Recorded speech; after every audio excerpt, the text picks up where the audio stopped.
se séparer d'eux et se mettre à part. Se séparer d'eux, se séparer du monde, se séparer du péché et se mettre à part pour Dieu. Celui qui se sanctifie, c'est quelqu'un qui se met à part pour Dieu. Sa bouche n'est pas dans tout, ses pieds ne sont pas dans tout. Il sait faire la part des choses.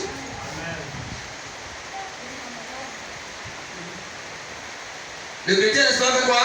Se sanctifie sans pression. Cinquièmement, le chrétien responsable aime la présence de Dieu. Alléluia. Amen. Le chrétien responsable aime la présence de Dieu.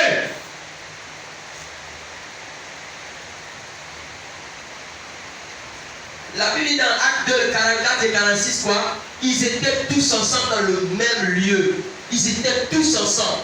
Ils étaient tous ensemble. Ils aimaient la présence de Dieu. Les disciples de ce temps aimaient la présence de Dieu. Je bénis ta vie ce matin pour ta présence. Alléluia. Mais il faut faire de ça une habitude. La Bible dit quoi? C'est un jour dans cette vie vaut mieux que 1000 ailleurs. Un jour, c'est même pas une heure, c'est un jour dans cette vie vaut mieux que 1000 ailleurs.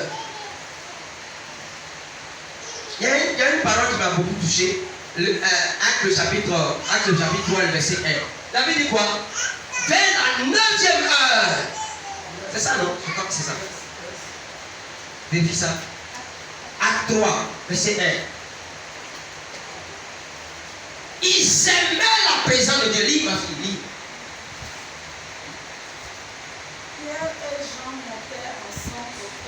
Pierre et Jean montaient ensemble au temple. À l'heure de la prière. C'était la 9e heure. Est-ce que vous comprenez ça? C'est des disciples responsables, c'est des chrétiens responsables. On ne peut pas leur enlever leur rendez-vous de culte. On ne peut pas leur enlever leur jour de prière. On ne peut pas leur interdire de prier. On ne pouvait pas interdire à Daniel de prier. Il aimait la présence de Dieu. Alléluia. Amen. Daniel aimait la présence de Dieu. Tu dois aimer la présence de Dieu. Ton problème trouvera solution dans la présence de Dieu. Bien aimé, souvent appelle-moi, viens prendre la clé du temple, viens prier pour ton problème. Viens prier et viens prier. Prends la clé, viens, ferme-toi, pleure toutes les larmes de ton corps et puis va à la maison. Ta vie va changer. Un chrétien responsable, il aime la présence de Dieu.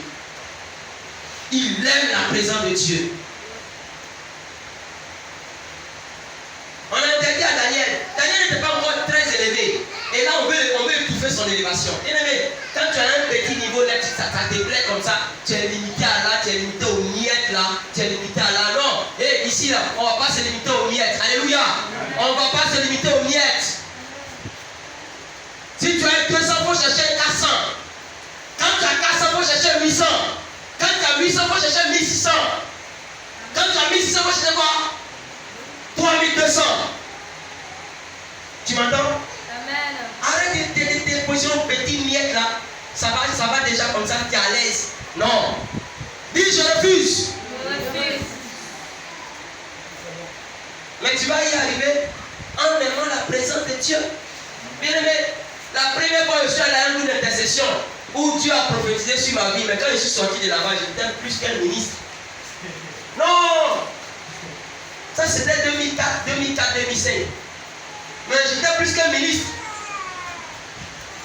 Le Seigneur a parlé sur ma vie, j'étais content. Après il a demandé, attends, c'est comme ça Dieu parlait. Il a dit quoi? Il dit qu'il serait un grand dans ce monde. Alléluia. Amen. Donc Dieu même que je ne vois pas là, je regarde le ciel, et puis il me connaît qu'il a parlé de moi là. Il a parlé de moi. Non, je ne peux plus rétrograder. J'ai enfoncé encore le clou. Hey, Dieu te parle et puis tu joues ta vie. Matin, il faut commencer à te revoir. le Dieu des cieux, il a parlé sur ta vie, et puis tu doutes de toi-même encore, et tu joues encore avec le péché. Mais il faut te revoir. Aime la présence de Dieu.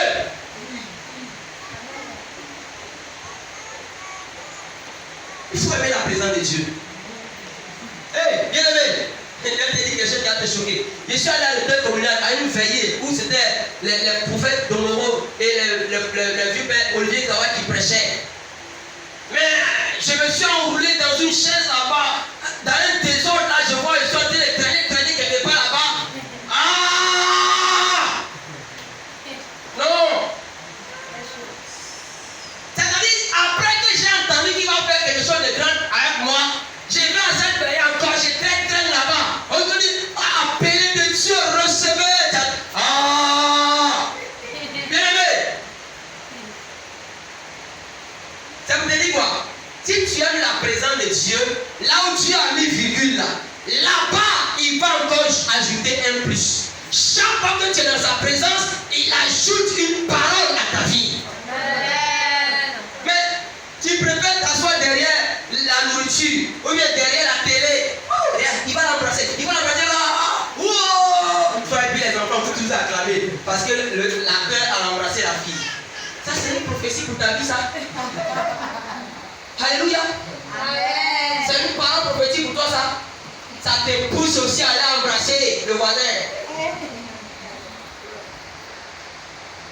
J'ai dit quoi?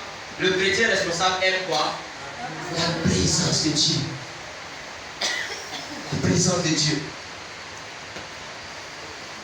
Le chrétien responsable marche par la foi. Aujourd'hui, je vais choquer tous ceux qui ont croisé les pieds, les mains, pour attendre que Dieu agisse. Tu es dans une mauvaise position. Je t'informe que tu es dans une mauvaise position. La Bible dit quoi? Tout est possible à celui qui croit. On n'a pas dit que tout est possible à celui qui pleure. On n'a pas dit tout est possible à celui qui a un agenda chargé. Son répertoire là, il connaît tout le monde. C'est pas ça. Tout est possible à celui qui croit. Le juste vivra par sa foi. Le juste vivra par sa foi. Nous, en tant qu'enfants de Dieu, nous sommes nés pour vivre, posséder nos héritages parce que nous avons confiance en Jésus. Amen. Mais si je te demande de peser ta confiance en Dieu ce matin, tu vas voir que les soucis de la vie ont étouffé cette foi-là. Et une fois qu'elle est morte, elle ne produit rien. Elle ne produira rien. D'année en année, elle ne produira rien. Quelqu'un a dit quoi? Montre-moi ta foi avec les œuvres et moi je te montrerai ma foi par mes œuvres. La foi sans les œuvres est une foi morte. Depuis que tu as cru, où sont tes preuves? Ça révolte, hein? Ça révolte. Alléluia. Alléluia. Amen. La Bible dit qu'un homme avait son serviteur qui était malade et il dit à Jésus, Seigneur, dis seulement un mot et ton serviteur sera guéri. Jésus dit quoi?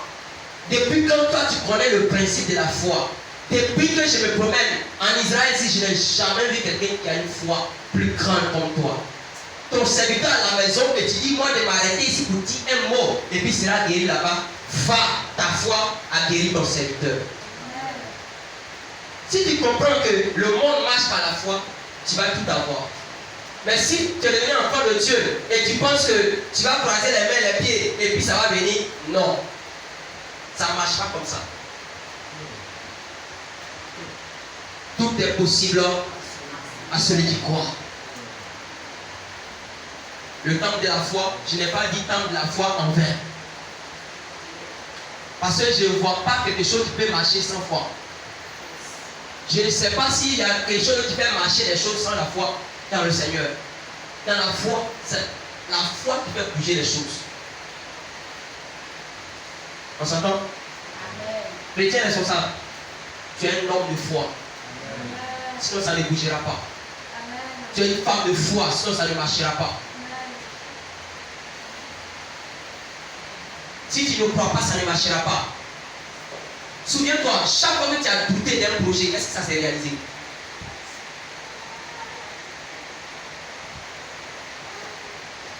Les 10 espions qui ont douté, ils ne sont pas arrivés à Canaan.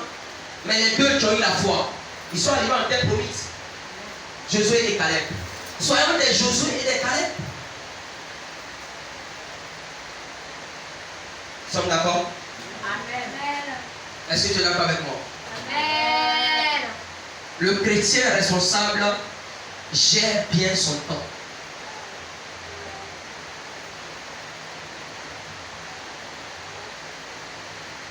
Attends. Qu'est-ce que toi tu gagnes à aller t'asseoir chez ta copine du matin jusqu'au soir sans rien faire? Quelqu'un est là? Amen. Qu'est-ce que toi tu gagnes à aller t'asseoir dans un jeu vidéo pour jouer le matin et le soir et puis rentrer chez toi à la maison?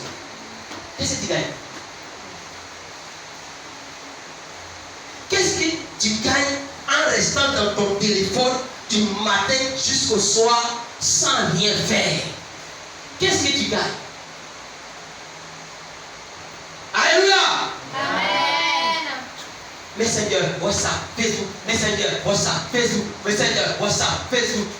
Il y en a encore, ils ont créé là, mais ils ne savent même pas savoir. Tu gagnes quoi? Chrétien responsable, tu gagnes quoi? Tu gagnes quoi? Matin jusqu'au soir, tu es devant la télé. Matin jusqu'au soir, tu gagnes quoi?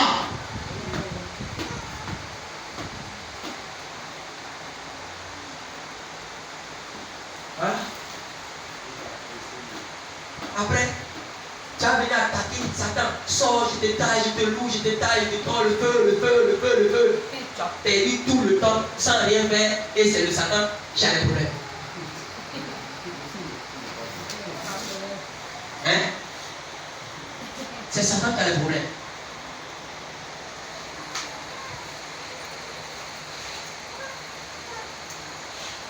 Bien aimé.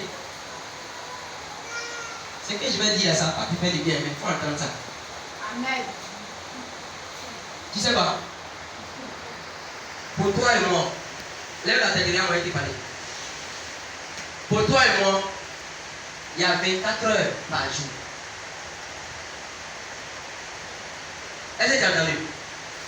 Amen.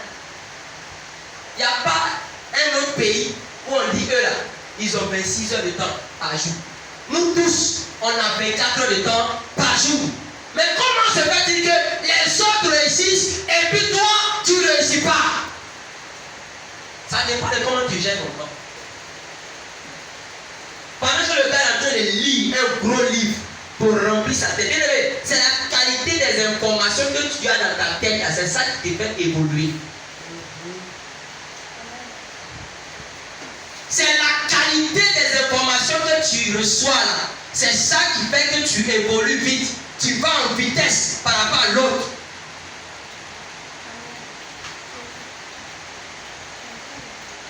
Quelles sont les informations que tu reçois par jour? Moi, je suis un apprenant éternel. J'apprends toujours. Toujours. Toujours. Je ne vais même pas arrêter juste quand j'ai retourné. Alléluia. Amen. Tu arrêtes d'apprendre, tu as arrêté d'évoluer. Voilà, nous tous on est ici là. Il n'y a pas un qui peut dire, il lit un livre par semaine. Un livre par semaine. Dans la Bible là même, j'ai cadeau là, tu ne lis pas. C'est le livre que tu as trouvé pour lire. Les pères que moi je côtoie là, il dit s'il n'a rien lu, il lit au moins 2 livres par semaine. Au moins, s'il n'a rien lu, 2 par semaine. Bien aimé, quand il a arrêté puis en train de prêcher là, il n'a pas besoin d'ouvrir la Bible. Il est enceinte, il est rassasié. Il va te parler du matin jusqu'au soir. C'est les informations que tu as, ça qui fait de toi quelqu'un qui a de l'impact.